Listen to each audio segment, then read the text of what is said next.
Hi everyone, this is Carolyn Speaks, the state of our world on Tuesday, April 27, 2021.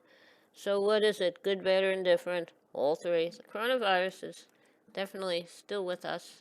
I don't have any recent new numbers, but the last I heard a few days ago, we had over 32 million cases in the U.S., over 500, almost 568,000 fatalities in the U.S., and worldwide we have over 3 million fatalities. Um, I don't know have current numbers, but you have to continue to wear that mask, practice social distancing, only when you have to, only socialize with those in your immediate household, and take care of each other, and make sure that when the vaccine is available for you and you can take it, so you'll save yourself and others. Very important. Okay. Now, a lot of things happening in the world. Uh, the been having a lot of shootings.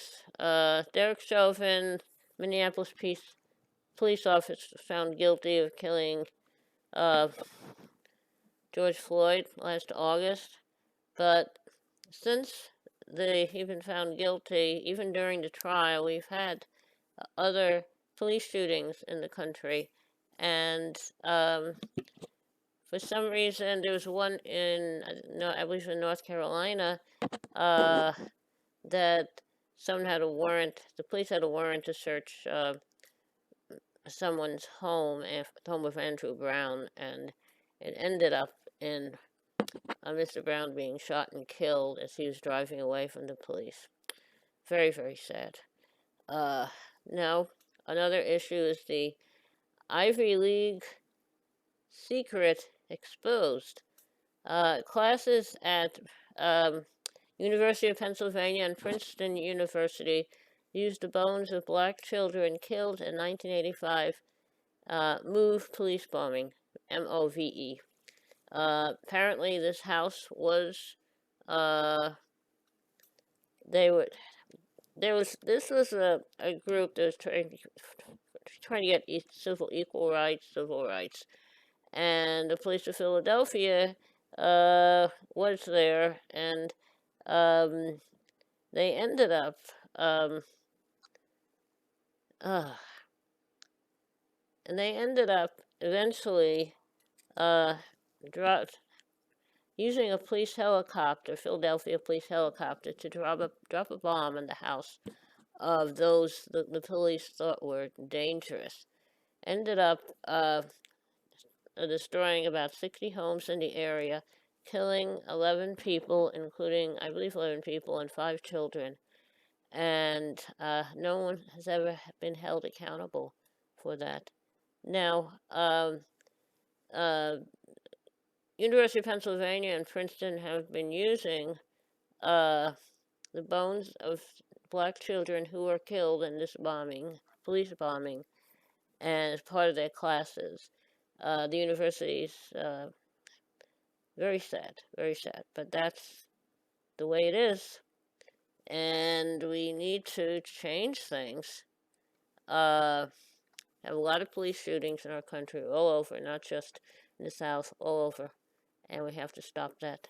And we have to stop the availability of guns to ordinary citizens because they're using it uh, as a weapon, using guns as a weapon to do what they want. And Second Amendment does not entitle you to have a gun just because the Second Amendment is there.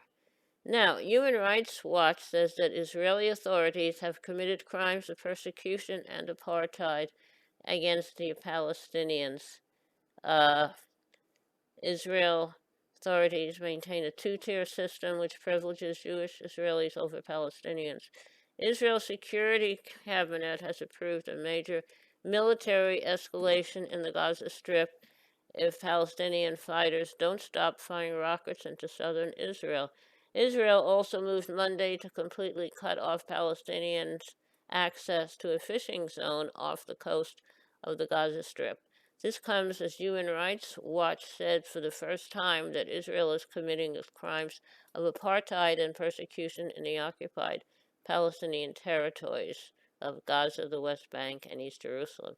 In a report and accompanying video released today, Human Rights Watch said Israeli authorities have dispossessed, confined, forcibly separated, and subjugated Palestinians by virtue of their identity. That has to stop. There's a Human Rights Watch video which uh, says that the um, Israeli authorities maintain a two-tier system which privileges Jewish Israelis over Palestinians. The means used by Israeli authorities in the occupied territories amount to the systematic oppression needed to establish the crime of apartheid. Israel authorities have committed a range of abuses against Palestinians in the occupied territory. Those abuses include mass land confiscation, the denial of residency rights, and the suspension of civil rights, and rise to the threshold of inhumane acts and severe abuses of the fundamental rights of Palestinians. Well, this has been going on since Israel was founded and 1948, and Palestinians have been losing more and more of the land and more of their rights. And yet the United States doesn't condemn that. They give billions of dollars to Israel in foreign aid, which they use to buy weapons of war from us, and they give millions to the Palestinians. So, President Biden, you have to hold Israel accountable. Israel also has not shared the coronavirus vaccine with the Palestinians or the personal protective equipment.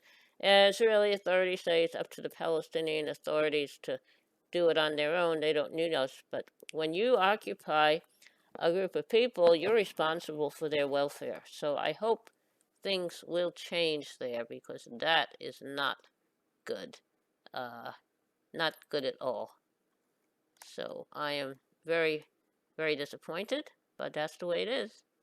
Now, also, the United States Homeland Security Department is going to train Guatemalan border agents. The U.S. government has agreed to train Guatemalan border agents as part of the Biden administration's efforts to further militarize Central American borders and make it more difficult for asylum seekers to reach the United States-Mexican border. The United States will reportedly send over a dozen Homeland Security agents to Guatemala. This isn't the first time U.S. authorities have been deployed to Guatemala to train local law enforcement officers. The offer came during a virtual meeting between Vice President Kamala Harris and Guatemalan President Alejandro Giammattei.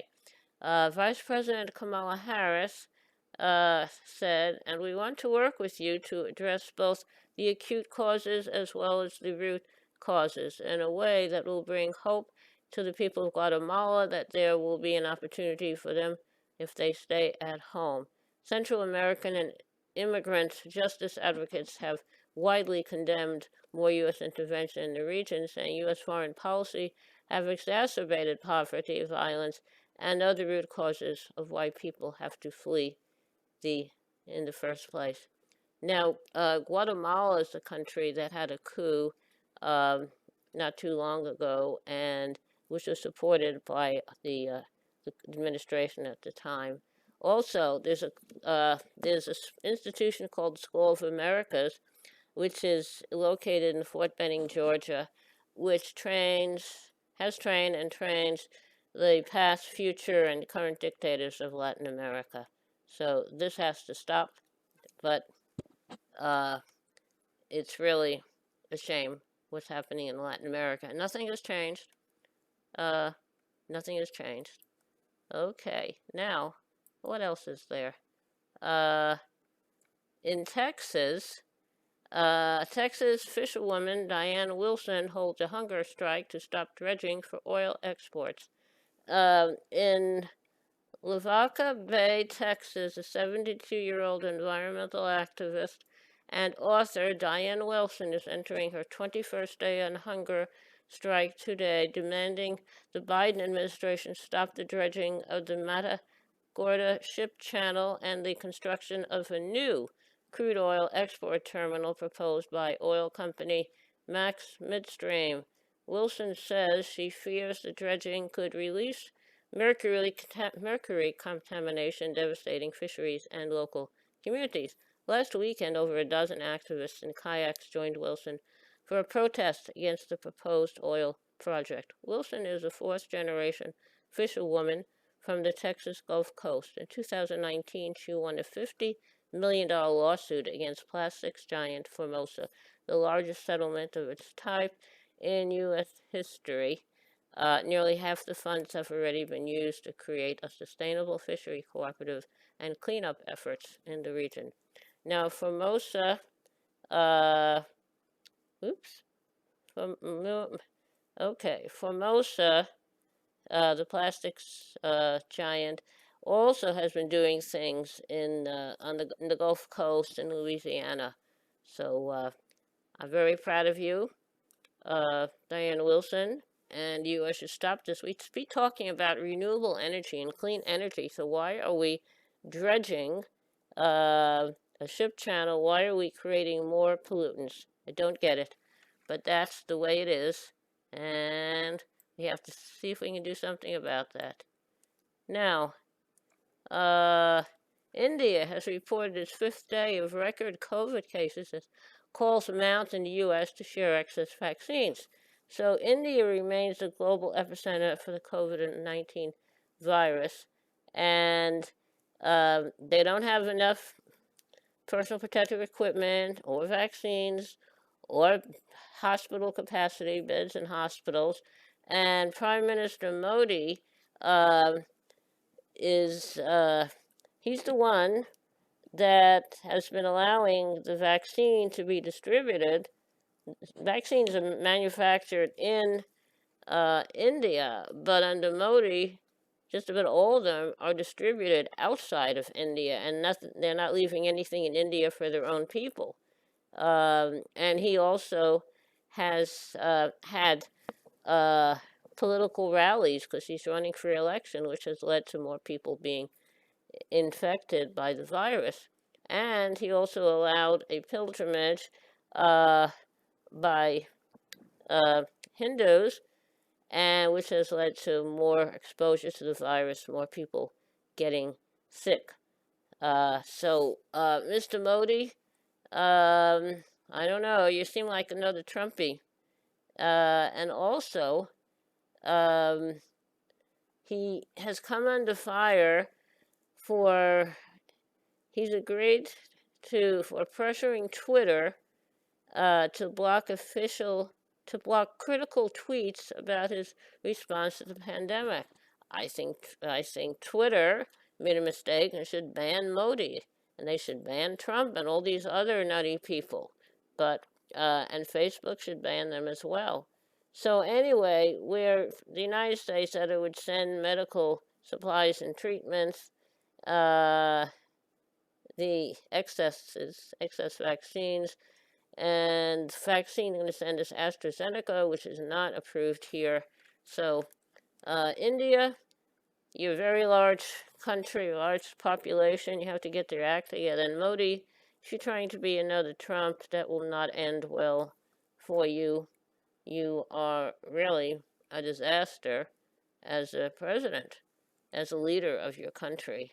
So anyway, hopefully things will get better. I don't know. We have a very strange foreign policy. Now, with regard to gun violence, the Second Amendment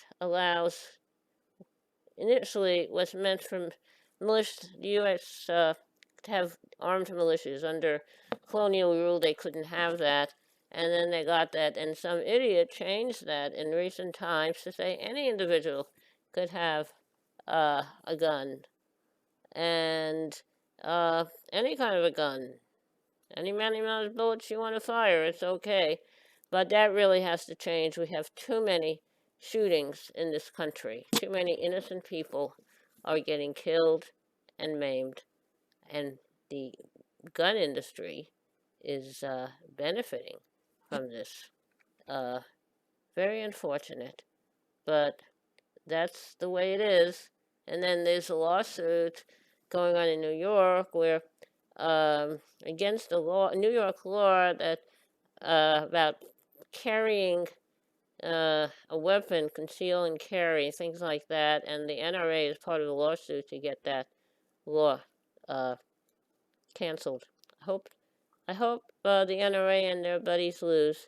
So anyway, what are we gonna do now? Well, you have to wear that mask, practice social distancing. Only got when you have to. Only socialize with those in your immediate household, and take that vaccine when it's available to you, if it's safe for you to do so. Okay, now, how about a little music? Okay, the song I'd like to sing today is, backtracking a little bit. How about, I don't know. Hang on a minute, thank you. All right, I'd like to sing two short little songs for you now. One is He and one is I Believe. Very old songs. He can turn the tides and calm the angry sea. He alone decides who writes a symphony. He alone can hear a child's first prayer. He da da da da da da da da da da. I believe for every drop of rain that falls, a flower grows. I believe that someone in the great somewhere hears every word every time I hear a newborn baby cry, or touch a leaf, or see the sky, then I know why I believe. Okay, I hope you like that. He and I Believe. Be back in a... Okay, that's our meeting for this evening of Tuesday, April 27, 2021.